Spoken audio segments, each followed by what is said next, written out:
ابھی ہم شروع کرنے والے ہیں خطبۃ الجبل کو، کیونکہ پچھلی دفعہ ہم نے اس کا پس منظر دیکھا۔ یہ جو کلمات تبریک ہیں کہ مبارکباد کے مستحق وہ ہیں، قابل ستائش افراد وہ ہیں، قابل رشک ہیں وہ لوگ، خدا کی برکتیں ان لوگوں پر، اور اس کے بعد ان کا ذکر کیا گیا ہے کہ وہ کون کون ہیں۔ مبارک ہیں وہ جو دل کے غریب ہیں، کیونکہ آسمان کی بادشاہی انہی کی ہے۔ مبارک ہیں وہ جو غمگین ہیں، کیونکہ وہ تسلی پائیں گے۔ مبارک ہیں وہ جو حلیم ہیں، کیونکہ وہ زمین کے وارث ہوں گے۔ مبارک ہیں وہ جو راست بازی کے بھوکے اور پیاسے ہیں، کیونکہ وہ آسودہ ہوں گے۔ مبارک ہیں وہ جو رحم دل ہیں، کیونکہ ان پر رحم کیا جائے گا۔ مبارک ہیں وہ جو پاک دل ہیں، کیونکہ وہ خدا کو دیکھیں گے۔ مبارک ہیں وہ جو صلح کراتے ہیں، کیونکہ وہ خدا کے بیٹے کہلائیں گے۔ میں یہاں پہ رک رہا ہوں ایک خاص وجہ سے، کیونکہ اس کے بعد بھی ہے کہ مبارک ہیں وہ جو راست بازی کے سبب سے ستائے گئے ہیں، کیونکہ آسمان کی بادشاہی انہی کی ہے۔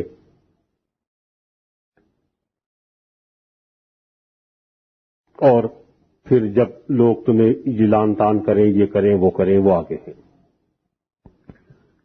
میں صرف اس اسٹرکچر پہ آج تھوڑی سی بات کرنا چاہ رہا ہوں کہ یہ جو تبریک کے کلمات ہیں مبارکباد کے، ان کی ترتیب کیا ہے اور ایسی ترتیب کیوں ہے۔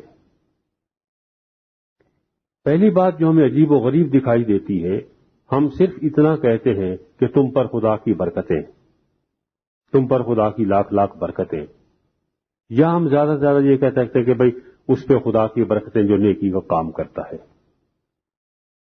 یہاں ان تمام میں ایک عجیب و غریب بات یہ ہے کہ صرف یہی نہیں کہا گیا کہ مبارکباد کے لائق وہ افراد ہیں، بلکہ اس کے بعد وجہ بتائی گئی ہے کہ کیونکہ یہ یونانی میں ہر جگہ یہ گار موجود ہے، کیونکہ، اور پھر اس کے بعد جو ہے پہلے یہ ہے کہ وہ کیسے ہیں، اور کیونکہ کے بعد یہ ہے کہ ان کے ساتھ کیا ہوگا۔ یعنی پہلے والا جو ہے وہ فعل حال ہے کہ اس وقت ان لوگوں کی حالت یہ ہے، اور پھر یہ بتایا گیا ہے کہ مستقبل میں ان کی حالت کیا ہوگی، پھر فیوچر کا ٹینس استعمال کیا گیا ہے۔ دوسری بات جو ہے کہ جہاں سے یہ شروع ہو رہا ہے کہ مبارک ہیں وہ جو دل کے غریب ہیں، کیونکہ آسمان کی بادشاہی انہی کی ہے، اور 10ویں آیت، مبارک ہیں وہ جو راست بازی کے سبب سے ستائے گئے، کیونکہ آسمان کی بادشاہی انہی کی ہے۔ میں پہلے کئی دفعہ مختلف مقامات پہ عرض کر چکا ہوں کہ یہودیوں کی یہ عادت ہے کہ جب وہ کسی بات سے شروع کرتے ہیں تو اسی بات پہ اختتام کرتے ہیں، تاکہ آپ کو معلوم ہو کہ یہ ایک یونٹ، یہ ایک اکائی ختم ہو گئی۔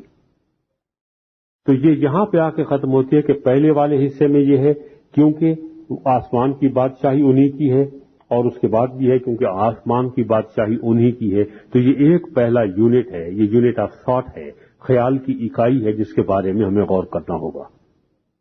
اس لیے اس کے بعد والے حصے کو بعد میں لیں گے، اگرچہ ہمارے ہاں اس کے بعد پیراگراف نہیں بنایا گیا اردو ترجمے میں، لیکن یہ ایک خیال ہے جو کہ جس کو ہمیں دیکھنا ہے کہ یہ ہے کیا۔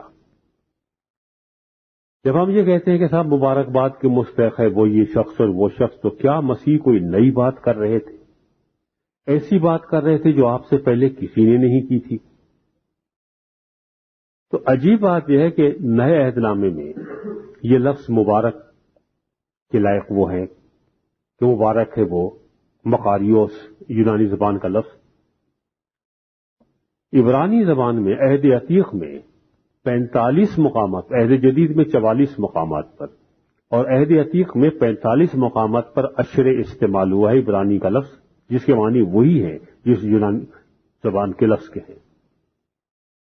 تو بیک گراؤنڈ جو ہے اس کا عہد عتیق ہے۔ اگر ہم اس عہد عتیق کو چھوڑ دیں گے تو ہماری سمجھ میں نہ ترتیب آئے گی، نہ یہ سمجھ میں آئے گا کہ مسیح ہمارے ساتھ کر کیا رہے تھے۔ تو اس سے پہلے ہم تھوڑی سی ترتیب پہ غور کرتے ہیں، پھر ہم اس لفظ پہ غور کریں گے کہ یہ کیا ہے۔ ترتیب کے لیے ہم چلے جاتے ہیں یسایہ کی کتاب میں، کیونکہ وہ بنیاد ہے جس کے اوپر متی جس کو ترتیب کی بنیاد بنا رہے ہیں۔ پہلے تو 9 باب کی چند ایک آیات اندوہگی کی تیرگی جاتی رہے گی. یہ پہلی 2 آیات پڑھ رہا ہوں. اس نے قدیم زمانے میں زبولون اور نفتالی کے علاقوں کو ذلیل کیا، پر آخر زمانے میں قوموں کے گلیل میں دریا کی سمت یردن کے پار بزرگی دے گا. جو لوگ تاریکی میں چلتے تھے انہوں نے بڑی روشنی دیکھی، جو موت کے سائے کے ملک میں رہتے تھے ان پر نور چمکا. یہ آیات متی نے پہلے خود نقل کی ہیں. یہ 4 باب میں ہے کہ وہ ناصرت کو چھوڑ کر کفرنہوم میں جا بسا، جو جھیل کے کنارے زبولون اور نفتالی کی سرحد پر ہے، تاکہ جو یسایہ نبی کی معرفت کہا گیا تھا وہ پورا ہو کہ زبولون کا علاقہ اور نفتالی کا علاقہ دریا کی راہ یردن کے پار غیر قوموں کی گلیل، یعنی جو لوگ اندھیرے میں بیٹھے تھے انہوں نے بڑی روشنی دیکھی، اور جو موت کے سائے میں بیٹھے تھے ان پر روشنی چمکی. یہ اقتباس 4 باب میں متی پیش کر رہے ہیں. 5ویں باب میں یہ مبارک بادیاں آ رہی ہیں، تو ہمیں اشارتاً وہ بتا چکے ہیں کہ اگر ان کو سمجھنا ہے تو اس حوالے کی روشنی میں سمجھو، یسایہ کی کتاب کے حوالے کی روشنی میں، اس لیے اس کا حوالہ دیا. یسایہ کے 9ویں باب میں کچھ عبارت ہے جو کہ ان مبارک بادیوں پہ روشنی ڈالتی ہے. میں وہ آیات بھی چند پڑھنا چاہتا ہوں کہ 9واں باب تھا اور 61 باب، معاف کیجیے. خداوند خدا کی روح مجھ پر ہے کیونکہ اس نے مجھے مسح کیا تاکہ حلیموں کو خوشخبری سناؤں. اس نے مجھے بھیجا ہے کہ شکستہ دلوں کو تسلی دوں، قیدیوں کے لیے رہائی اور اسیروں کے لیے آزادی کا اعلان کروں، تاکہ خداوند کے سال مقبول کا اور اپنے خدا کے انتقام کے روز کا اشتہار دوں اور سب غمگینوں کو دلاسا دوں.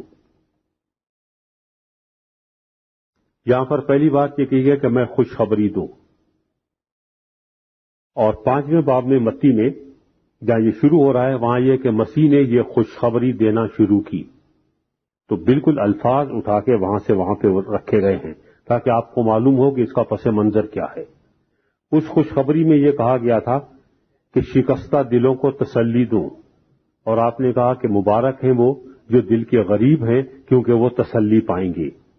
تو وہی جو شکستہ دل، جو ٹوٹے ہوئے دلوں والے تھے، بالکل انہی کے لیے آپ نے استعمال کیا اور وہی خوشخبری جو تھی ان کو پہنچائی. پھر یہ تھا کہ غمگینوں کو دلاسا دوں. آپ نے کہا جو اس وقت غمگین ہیں وہ خوش ہوں گے، وہ خوشی منائیں گے. تو یعنی یہ الفاظ تک وہ ہونے کی وجہ سے ہمیں یہ معلوم ہو رہا ہے کہ یہ اس کے بارے میں ہے جو کہ پہلے یسایہ کی کتاب میں ذکر ہو چکا ہے، کہ 9ویں باب میں اور 61 باب میں یہ بیک گراؤنڈ ہے. 9ویں باب کی طرف یسایہ کے میں پھر چلا جاتا ہوں تاکہ معلوم ہو کہ واقعی ہم جو نتیجہ نکالنے کی کوشش کر رہے ہیں وہ صحیح ہے یا غلط ہے. اب میں پوری عبارت پڑھنے کی کوشش کروں گا. اندوہگین کی تیرگی جاتی رہے گی. اس نے قدیم زمانے میں زبولون اور نفتالی کے علاقوں کو ذلیل کیا، پر آخری زمانے میں قوموں کے گلیل میں دریا کی سمت یردن کے پار بزرگی دے گا.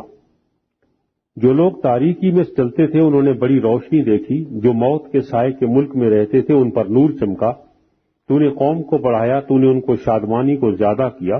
وہ تیرے حضور ایسے خوش ہیں جیسے فصل کاٹتے وقت اور غنیمت کی تقسیم کے وقت لوگ خوش ہوتے ہیں، کیونکہ تو نے ان کے بوجھ کے جوئے اور ان کے کندھے کے لٹ اور ان پر ظلم کرنے والے کے عصا کو ایسا توڑا ہے جیسے مدیان کے دن میں کیا تھا.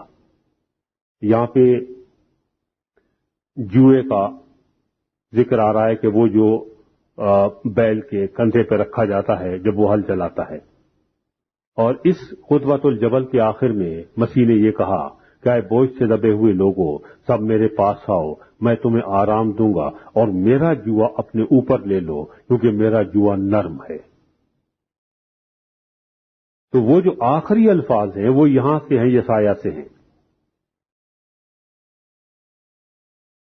کیونکہ جنگ میں مسلح مردوں کے تمام سلاح اور خون آلودہ کپڑے جلانے کے لیے آگ کا ایندھن ہوں گے، اس لیے ہمارے لیے ایک لڑکا تولد ہوا اور ہم کو ایک بیٹا بخشا گیا اور سلطنت اس کے کندھے پر ہوگی اور اس کا نام عجیب، مشیر، خدائے قادر، ابدیت کا باپ، سلامتی کا شہزادہ ہوگا۔ اس کی سلطنت کے اقبال اور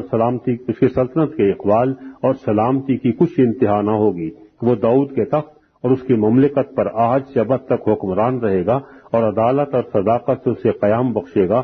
رب الافواج کی غیوری یہ کرے گی۔ اور یہ الفاظ کہ ہمیں ایک بیٹا بخشا گیا، یہ مسیح کے لیے استعمال کیے گئے ہیں۔ تو ہم جو نتیجہ اخذ کرنے کی کوشش کر رہے ہیں، معلوم یہ ہو رہا ہے کہ ہاں یہ واقعی اس کا بیسس ہے جس بنیاد پر آپ یہ کہہ رہے تھے کہ اور جو عہد عتیق میں کہا گیا تھا کہ ان لوگوں کو خوشخبری دی جائے گی، تو آپ نے ان لوگوں کو خوشخبری دی، اور یہ خوشخبری جو ہے وہ ان مبارک بادیوں میں موجود ہے۔ عہد عتیق میں یہ لفظ مختلف معنی میں استعمال ہوا ہے۔ شروع میں زبور میں یہ لفظ آیا ہے، پہلا زبور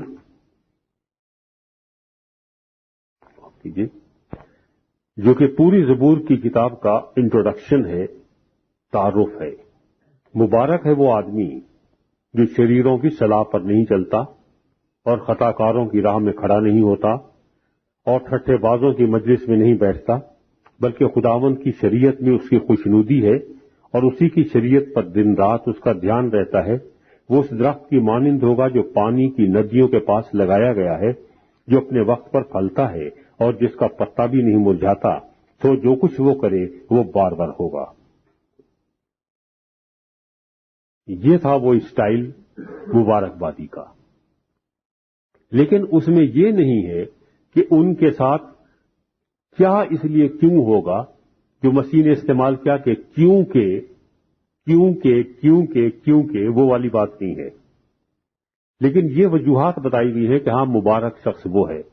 تو یہ بیسس اگر ہمارے ذہن میں رہے کہ یہ ایسے شخص کے بارے میں کہا گیا ہے جو کہ خداوند کی شریعت پر رات دن دھیان لگائے رہتا ہے، خدا کے احکامات پر غور و فکر کرتا ہے، اس لیے جب آپ نے آگے یہ کہا کہ یہ مت سمجھنا کہ میں شریعت کو منسوخ کرنے آیا ہوں، تو اس کی روشنی میں تھا کہ ان کے اوپر غور و فکر کرنے کے لیے میں آیا ہوں اور تمہیں بتا رہا ہوں کہ ان احکامات کا اصل میں مفہوم کیا تھا۔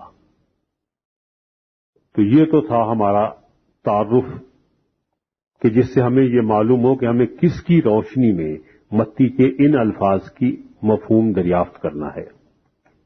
اب سے رہ گیا یہی لفظ مبارک والا کہ یہ کون ہے۔ ہم عام طور پر کرتے یہ ہیں کہ ایک لفظ کو پکڑتے ہیں، اس کے معنی کہیں ڈکشنری میں دیکھتے ہیں اور پھر اس کے بعد جو معنی لکھے ہوتے ہیں ہم اس پہ چپک جاتے ہیں، اس لفظ کے یہ معنی ہے۔ یہ مناسب طریقہ نہیں ہے۔ مناسب طریقہ یہ ہے کہ آپ اس لفظ کو دیکھیے کہ وہ کہاں کہاں استعمال ہوا ہے، کن کن مفاہیم میں استعمال ہوا ہے۔ جن مفاہیم میں استعمال ہوا ہے ان میں سے کسی ایک مفہوم میں یہاں بھی استعمال ہوا ہوگا۔ اپنی طرف سے مفہوم پہنانے کی کوشش مت کریں۔ یہ چونکہ مسئلہ زیر بحث ہے اور ہماری سمجھ میں نہیں آ رہا کہ یہاں پہ اس مبارک کے مفہوم کیا ہوگا، تو ہم دوسرے مقامات عہد جدید کے دیکھ لیتے ہیں کہ وہاں پر کن کن کو مبارکباد دی گئی ہے، تاکہ پھر اس سے ہمیں معلوم ہوگا کہ کون افراد جو ہو سکتے ہیں، تاکہ ایک پوری ٹوٹل پکچر ہمارے سامنے آ جائے۔ کچھ تو یہاں پہ 7 افراد کا ذکر ہے کہ مبارک ہیں وہ جو دل کے غریب ہیں، جو غمگین ہیں، جو حلیم ہیں، جو راست بازی کے بھوکے اور پیاسے ہیں، جو رحم دل ہیں، جو پاک دل ہیں، جو صلح کراتے ہیں، جو راست بازی کے سبب سے ستائے جاتے ہیں۔ یہ تو کچھ لسٹ ہے، اور بھی لمبی چوڑی لسٹ ہے جو میرے پاس ہے، کیونکہ 45 مقامات کا سب کا تو ہم جائزہ نہیں لے سکتے کہ معلوم نہیں کیا۔ لیکن ہم ایک دم مکاشفہ میں چلے جاتے ہیں آخری کتاب میں، تاکہ وہاں پر ہم دیکھیں کہ یہ لفظ کس کا استعمال ہوا ہے، کہ یہ پہلی کتاب ہے عہد جدید کی اور عہد جدید کی آخری کتاب، تو معلوم ہو جائے گا کہ کیا وہاں پر ہمیں یہ باتیں ملتی ہیں یا نہیں ملتی۔ تو مکاشفہ میں یہ لفظ 7 دفعہ آیا ہے۔ پہلا حوالہ جو ہے وہ ہے پہلے باب کی 3 آیت۔ اس نبوت کی کتاب کا پڑھنے والا اور اس کے سننے والے اور جو کچھ اس میں لکھا ہے اس پر عمل کرنے والے مبارک ہیں، کیونکہ وقت نزدیک ہے۔ یہ پہلا ہے. اگر ہم اس کو اس روشنی میں دیکھیں تو مبارک کے لائق وہ آدمی نہیں ہے جو مسیح کا خطبۃ الجبل سنتا ہے. مبارک کے لائق وہ آدمی نہیں ہے جو مسیح کا خطبۃ الجبل پڑھتا ہے. مبارک کے لائق وہ ہے جو اسے پڑھنے اور سننے کے بعد اس پر عمل پیرا ہونے کی کوشش کرتا ہے. اگر عمل پیرا نہیں ہوتا، صرف سنتا ہی سنتا ہے اور سن کے سن ہو جاتا ہے، تو ظاہر ہے کہ پھر اس صورت میں وہ مبارکباد کے لائق نہیں ہے. پھر اس میں اور ایک عام جانور میں کوئی فرق نہیں ہے. جو سنتا تو وہ بھی ہے، یا اس کی سمجھ میں نہیں آتا، یا جتنا کچھ سمجھ میں آتا ہے اس کی بات نہیں مانتا. اسی مکاشفہ میں جو دوسرا ہے جس شخص کو مبارک کہا گیا ہے، وہ ہے 14ویں باب کی 13ویں آیت. پھر میں نے آسمان میں سے یہ آواز سنی، اور ظاہر ہے کہ جب آسمان سے آواز آتی ہے تو اس کا مطلب یہ ہے کہ پروردگار کا فرمان ہے. کیونکہ آسمان میں نہیں بیٹھا ہوا، کوئی پادری صاحب نہیں بیٹھے ہوئے، کوئی بشپ صاحب نہیں بیٹھے ہوئے، وہاں پہ اللہ میاں بیٹھے ہوئے ہیں. تو عرش معلیٰ سے یہ آواز آئی کہ لکھ، مبارک ہیں وہ مردے جو اب سے خداوند میں مرتے ہیں. روح فرماتا ہے بے شک، کیونکہ وہ اپنی محنتوں سے آرام پائیں گے اور ان کے اعمال ان کے ساتھ ساتھ ہوتے ہیں. یہاں پر بھی آپ دیکھیے کہ مبارک کے لائق وہ نہیں ہے جو مر گیا. نہیں، وہ ہے کہ مر گیا لیکن اس کے اعمال اچھے تھے. یہاں پر بھی اعمال کا تذکرہ ہے. ہمارے عام طور پر بیماری یہ پھیل گئی، اور خاص طور پر پروٹسٹنٹ چرچ میں، کہ اعمال پہ کوئی زور نہیں دیا جاتا، اعمال صالحہ پہ، کہ بس صرف خوشخبری سنائے چلے جاؤ، خوشخبری سنائے چلے جاؤ، بس ایمان لے آئے تو کافی ہے. ایمان کافی نہیں ہے بھائی، اعمال چاہیے. اس پہ اگر آپ عمل نہیں کرتے تو وہ ایمان نہیں ہے. تو یہاں پر بھی ہے کہ کیونکہ ان کے اعمال ان کے ساتھ ہوں گے اور وہ اپنی محنتوں سے آرام پائیں گے، کہ اب ان کے آرام کرنے کے دن آ گئے. اور مسیح نے بھی یہی کہا کہ مبارک ہے وہ، کیونکہ ان کو آرام ملے گا، سکون ملے گا. تیسرا حوالہ مکاشفہ کا 16-15. یہ بہت خطرناک آیت ہے کہ مسیح نے کہا کہ دیکھو میں چور کی طرح آتا ہوں، مبارک وہ ہے جو جاگتا ہے اور اپنی پوشاک کی حفاظت کرتا ہے تاکہ ننگا نہ پھرے اور لوگ اس کی برہنگی نہ دیکھیں. پہلا حصہ کہ میں چور کی طرح آتا ہوں، عجیب و غریب ترجمہ ہے، لفظی ترجمہ ہے لیکن ہے عجیب و غریب. یعنی چور تو چوری کرنے آتا ہے، بدماشی کے لیے آتا ہے، مسیح اس لیے تو دوبارہ نہیں آ رہے. لیکن وہ جو کہنا چاہ رہے تھے کہ آپ کو اگر یہ معلوم ہو کہ چور کس وقت آئے گا تو آپ پہلے سے توپ لے کے نہیں بیٹھ جائیں گے، تالے والے لگا کے نہیں بیٹھ جائیں گے. چور آتا ہی اسی وقت ہے جب وہ آپ کو غافل دیکھتا ہے. جب آپ سو رہے ہوتے ہیں اسی وقت آتا ہے. اگر لائٹ وائٹ جل رہی ہو نہیں آتا. اب چوروں کو بھی ہوشیار ہو گئے، انہیں بھی معلوم ہے کہ بعض دفعہ لوگ لائٹ جلا کے بھی سو جاتے ہیں، تو وہ پھر وہ کان لگا کے سنتے ہیں کوئی بول تو نہیں رہا، نہیں بول رہا. جاگ رہا ہے تو پھر کیا ہوگا، خراٹوں کی آواز آ رہی ہے، ہاں خراٹوں کی آ رہی ہے تو پھر سو ہی رہے. لائٹ جلتی ہے تو جلا کرے، وہ پھر بھی چوری کرے گا. تو چور یہ سارے انتظامات کر کے آتا ہے کہ آپ کو آ کے پکڑ لے جس وقت آپ غافل ہوں. اور مسیح یہی کہہ رہے ہیں کہ جس وقت میں آؤں گا تمہیں اس وقت میری توقع بھی نہیں ہوگی، کوئی امید نہیں ہوگی، کوئی خدشہ اور خطرہ بھی نہیں ہوگا، میں اس وقت آ جاؤں گا. لیکن مبارک ہے وہ جو اس وقت جاگ رہا ہو اور اپنے کپڑوں کی پوشاک کی حفاظت کر رہا ہو تاکہ ننگا نہ پھرے. اب یہ بڑا عجیب و غریب لگتا ہے کہ صاحب وہ جو آدمی سو رہا ہے یا جاگ رہا ہے، تو یہ کوئی یورپ میں تو آپ نہیں فرما رہے تھے، آپ تو بنی اسرائیل کے سامنے یہ باتیں کر رہے تھے، اور وہ تو ننگے نہیں سوتے، وہ تو ننگے نہیں پھرتے. تو پھر یہ کپڑوں کی حفاظت کرنے والا کون ہے؟ ننگا لے کے بھاگ جائے گا کیا آ گئے تو؟ کہ ظاہر ہے کہ آپ جس لباس میں بھی ہیں اگر آپ اسی میں باہر بھاگ لیتے ہیں، چور کو آپ نے دیکھا کہ اب یہ چور جو ہے بہت خطرناک ہے، تو لوگ دیکھیں گے آپ نے چور چور چور چور کیا اور باہر نکل گئے ننگے، تو آپ کو لباس لیکن اسی مکاشفے میں دوسری جگہ یہ بتایا گیا کہ لباس سے مراد راست بازی کے اعمال ہیں. یعنی اگر کسی شخص کے پاس اعمال نہیں ہیں، صرف ایمان لیے پھر رہا ہے، تو وہ خدا کی نظر میں ننگا ہے. کہیں آپ کی حالت ایسی نہ ہو کہ اس وقت آپ ایمان لے کے بیٹھے رہیں کہ میں تو صاحب ایمان ہوں، مجھ سے بڑا مومن دنیا میں کوئی نہیں ہے. آپ مومن خان مومن جیسے مومن ہوں گے، اسے بڑے مومن نہیں ہو سکتے. اس کے بعد اگلا حوالہ جو ہے وہ ہے 19:9. 8 میں 7 پڑھ لیتا ہوں تاکہ آپ کو معلوم ہو کہ میں نے جو یہ ابھی کپڑے کی تشریح کی تھی کہ یہ بائبل کی تشریح میری نہیں ہے. 8ویں آیت میں ہے کہ اور اس کو چمکدار اور صاف مہین کتانی کپڑا پہننے کا اختیار دیا گیا، کیونکہ مہین کتانی کپڑے سے مقدس لوگوں کی راست بازی کے کام مراد ہیں. یہ میری اپنی تشریح نہیں تھی بھائی،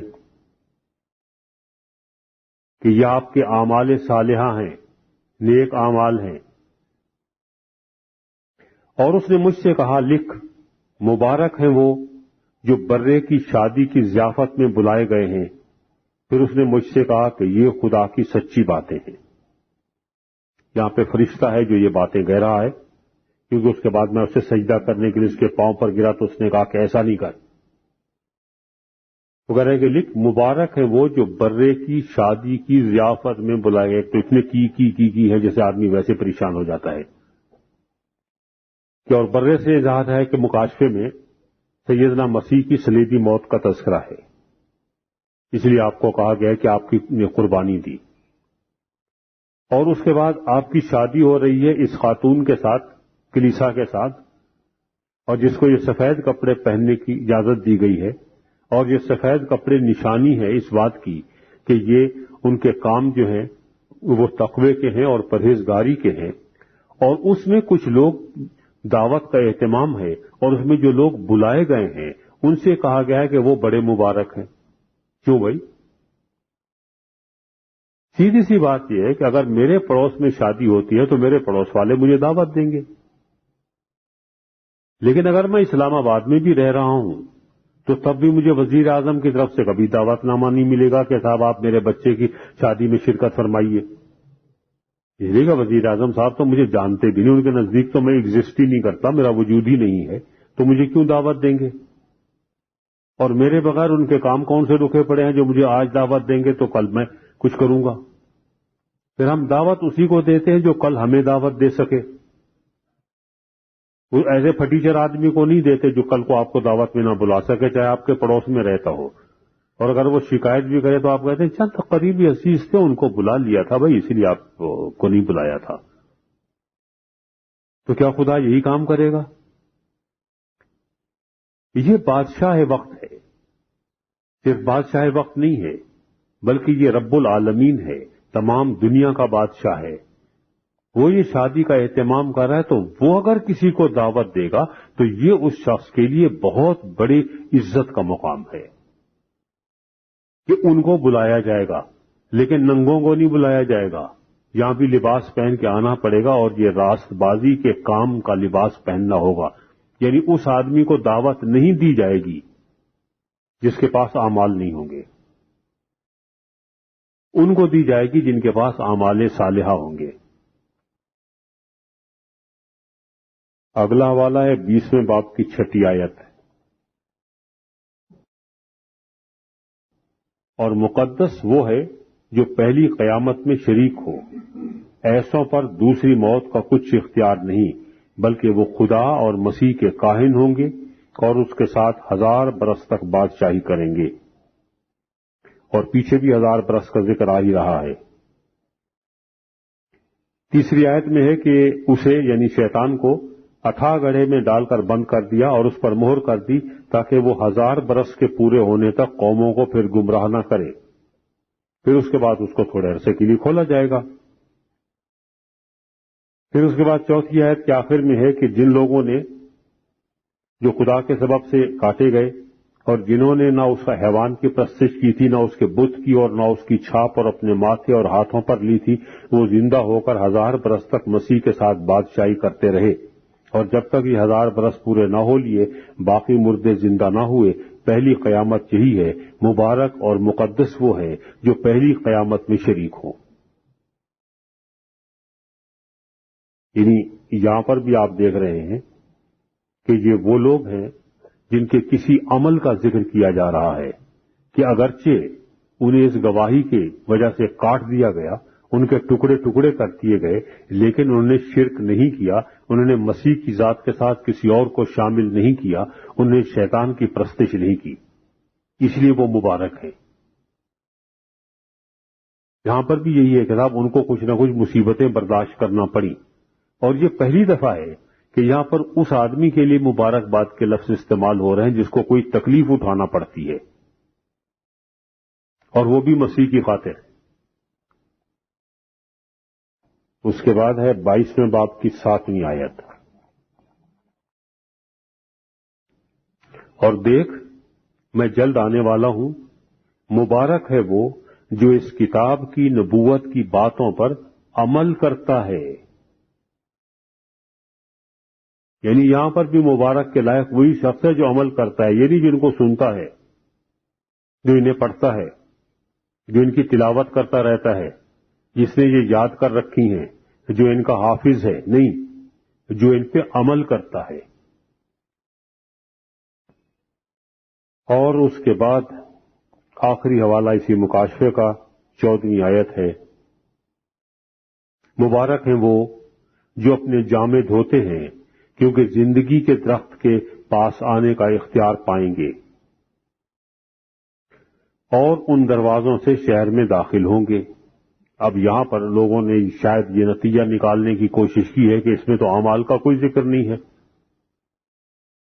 یہاں پر تو سیدھی سی بات یہ ہے کہ مسیح کے خون میں آپ نے اپنے لباس کو رنگین کر لیا تو آپ کی چھٹی ہو گئی۔ اگلی آیت جو میں نے نہیں پڑھی وہ یہ ہے، مگر کتے، جس کا مطلب جو ہے وہ غلام باز ہے، یہ کیونکہ یہ عبرانی زبان کا محاورہ ہے، یہ کتے وہ نہیں ہیں۔ جی غلام باز، لوتی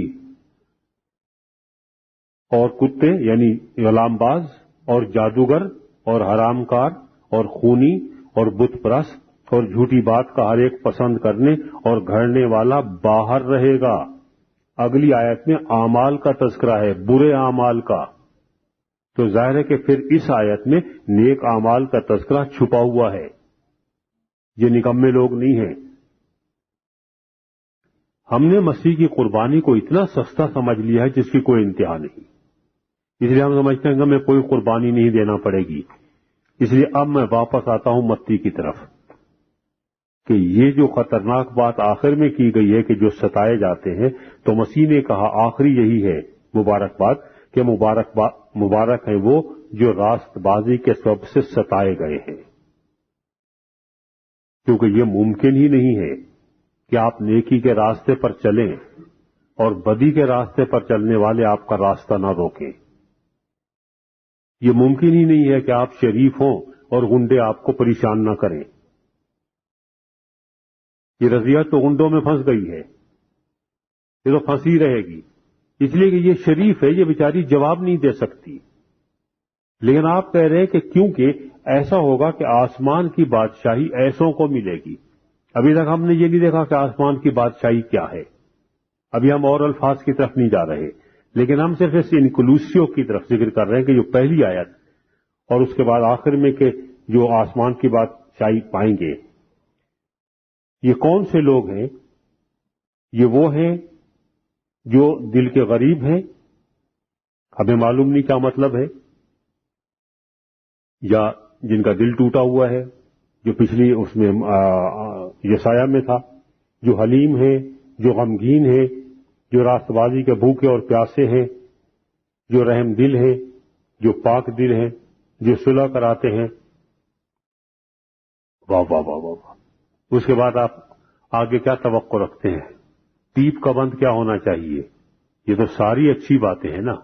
اس کے بعد یہ ہوگا کہ اس کے بعد یہ لوگ مبارکباد کے لائق ہیں کیونکہ یہ صلح کراتے ہیں، تو تمام لوگ ان کے ساتھ صلح صفائی کے ساتھ رہیں گے، ان کا استقبال کریں گے، ان کی آؤ بھگت کریں گے، ان کی دعوتیں کریں گے، اور کہا اس کے بعد مسیح نے کہ مبارک ہیں وہ جو راست بازی کے سبب سے ستائے گئے، کہ یہ سارے شرافت کام جب تم کر لو گے تو اس دنیا میں تمہارا صلہ جو ہے وہ سوائے اس کے اور کچھ بھی نہیں ہے کہ لوگ تمہیں پریشان کریں۔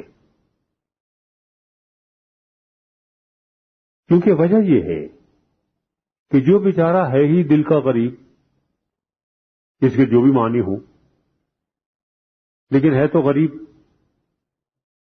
تو کچھ کر ہی نہیں سکتا، جو پہلے سے ہی غمگین ہے آپ اس کو اور کتنا غمگین کر لیں گے؟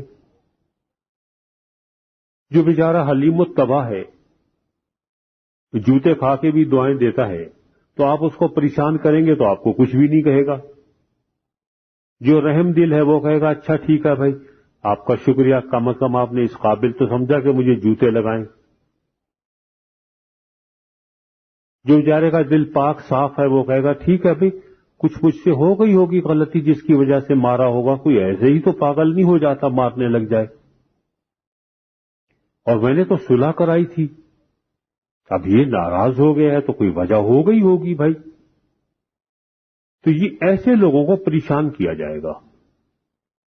ہم اس آخری بات کو ہمیشہ غائب کر دیتے ہیں، اور مسیح نے اس بات پہ بہت زور دیا، کیونکہ آپ اس کے بعد دیکھتے ہیں کہ پہلی جتنی بھی مبارک بادیاں ہیں ان کی کوئی تشریح نہیں ہے۔ سیدھی سی بات ہے کہ مبارک ہے ایسا شخص کیونکہ اس کے ساتھ یہ ہوگا، مبارک ہے ایسا شخص کیونکہ اس کے ساتھ ہوگا۔ تشریح ہے تو صرف ایک ہی مبارک بادی کی، اس آخری کی، اور وہ یہ ہے کہ مبارک ہیں وہ جو راست بازی کے سبب سے ستائے گئے ہیں، کیونکہ آسمان کی بادشاہی انہی کی ہے۔ جب میرے سبب سے لوگ تمہیں لعن طعن کریں گے اور ستائیں گے اور ہر طرح کی بری باتیں تمہاری نسبت کہیں گے تو تم مبارک ہوگے، خوشی کرنا اور نہایت شادمان ہونا، کیونکہ آسمان پر تمہارا اجر بڑا ہے، اس لیے کہ لوگوں نے ان نبیوں کو بھی جو تم سے پہلے تھے اسی طرح ستایا تھا۔ اتنی لمبی چوڑی تقریر ہے تو معلوم ہوتا ہے کہ یہ بہت ضروری بات ہے۔ اب سوال یہ پیدا ہوتا ہے کہ ایک آدمی شرافت کا ثبوت دے رہا ہے تو لوگ اس کو کیوں ستائیں گے، کیوں پریشان کریں گے؟ اور اس کا جواب یہ ہے کہ انبیاء کرام کے ساتھ بھی یہی حشر ہوتا چلا آیا ہے، یہ کوئی نئی بات نہیں ہے۔ جو بھی شرافت کے راستے پر چلا لوگوں نے ان کے ساتھ یہی سلوک کیا۔ لوگ اپنی فطرت نہیں بدلتے، تم اپنی فطرت کیوں بدلو؟ اور آخر میں ایک چھوٹی سی کہانی سنا کے ختم کرتا ہوں، اور وہ شاید کسی جگہ شیخ سعدی رحمت اللہ علیہ نے بیان کی ہے، اگر پہلے بتا دی ہو تو کوئی بات نہیں، بھول جائیے گا۔ اور وہ یہ ہے کہ ایک آدمی ایک ندی کے کنارے بیٹھا ہوا تھا اور اس نے دیکھا کہ ندی میں ایک بچھو بہتا ہوا چلا آ رہا ہے۔ اب اس نے کہا یہ تو بیچارہ ڈوب جائے گا۔ اس نے بچھو کو پکڑا، ایک پتا لیا، اس پتے کے اوپر بٹھا دیا اور ندی میں چھوڑ دیا۔ جیسے اس نے پکڑا بچھو نے ڈنک مار دیا، اس نے چھوڑا تو وہ نیچے پانی میں گر گیا۔ سارا مرتبہ ایسے ہوا، بیچارہ وہ جاتا رہا اور وہ ڈنک مارتا رہا۔ ایک آدمی کھڑا تماشا دیکھ رہا تھا، وہ آیا، اس نے کہا بڑے میاں تمہارا دماغ تو ٹھیک ہے یار، تم اس کو پکڑتے ہو تمہیں ڈنک مارتا، تم شو کر کے چھوڑ دیتے ہو، پھر اس کو پکڑ لیتے ہو، پھر وہ ڈنک مار دیتا ہے، تمہیں عقل نہیں آئے گی؟ بڈھے ہو گئے ہو، داڑھی سفید ہو گئی۔ تو وہ کہنے لگا یار دیکھو بات یہ ہے، یہ بچھو ہے، اس کی عادت اور فطرت ڈنک مارنا ہے، یہ اپنی بری عادت نہیں چھوڑ رہا، تم مجھ سے چاہتے ہو کہ میں اپنی اچھی عادت چھوڑ دوں؟ میں کیوں اپنی اچھائی چھوڑوں؟ یہ برائی نہیں چھوڑتا، میں اچھائی کیوں چھوڑ دوں؟ تو ان مبارک بادیوں میں مسیح یہ بتا رہے ہیں کہ آخر کے تک سے کہ جب تمہارے ساتھ یہ کریں تو تمہیں خوش ہونا، کیونکہ انبیاء کرام کے ساتھ بھی یہی سلوک کیا گیا تھا۔ تم یہ سمجھنا کہ تم اسی صف میں شامل ہو، جو ان کے ساتھ ہوا وہی تمہارے ساتھ ہو رہا ہے۔ اگر وہ اپنی بری عادت نہیں چھوڑتے، ستانا اور ایذا دینا اور پریشان کرنا، تو تم ان کے لیے دعا مانگنے کا عمل کیوں چھوڑو؟ یہ تو ہے، اب بھی میں یہی کہہ رہا ہوں کہ یہ ایک قسم کا تعارف ہے، کیونکہ ہم نے سوائے لفظ مبارک کے اور کسی کو تشریح نہیں دیکھی، اور وہ بھی پورے ہم نے حوالے نہیں دیکھے، اور بہت سارے ہیں۔ لیکن آگے جب ہم چلیں گے پھر ہم تقریباً ایک ایک لفظ پہ بحث کریں گے کہ یہ دل کا غریب کیا ہوتا ہے۔ ایسے غریب تو ہم نے دیکھے ہیں جن کی جیب میں پیسے نہیں ہوتے،